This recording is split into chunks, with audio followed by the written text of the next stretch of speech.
2 Chroniques, chapitre 14.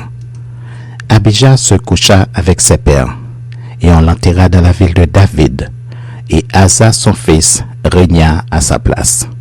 De son temps, le pays fut en repos pendant 10 ans. Asa fit ce qui est bien et droit aux yeux de l'Éternel son Dieu. Il fit disparaître les autels de l'étranger et les hauts lieux.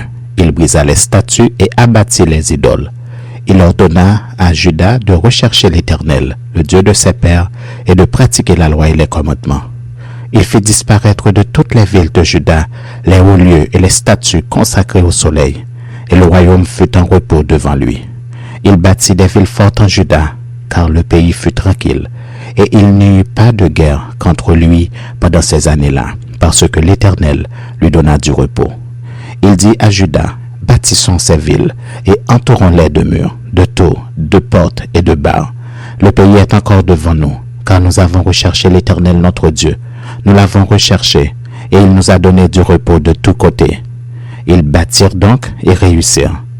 Asa avait une armée de 300 000 hommes de Juda, portant le bouclier et la lance, et de 280 000 hommes de Benjamin, portant le bouclier et tirant de l'arc, tous vaillants hommes.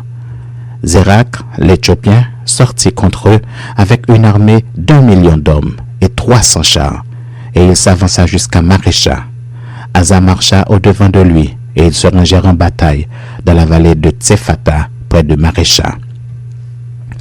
Asa invoqua l'Éternel son Dieu et dit, « Éternel, toi seul peux venir en aide, aux faibles comme aux forts. Viens à notre aide, Éternel notre Dieu, car c'est sur toi que nous nous appuyons. Et nous sommes venus en ton nom contre cette multitude. Éternel, tu es notre Dieu, que ce ne soit pas l'homme qui l'emporte sur toi. » L'Éternel frappa les Éthiopiens devant Asa et devant Juda, et les Éthiopiens prirent la fuite. Asa et le peuple qui était avec lui les poursuivirent jusqu'à Guérar, et les Éthiopiens tombèrent sans pouvoir sauver leur vie, car ils furent détruits par l'Éternel et par son armée. Asa et son peuple firent un très grand butin. Ils frappèrent toutes les villes des environs de Guérar, car la terreur de l'Éternel s'était emparée d'elles. Et ils pillèrent toutes les villes dont les dépouilles furent considérables.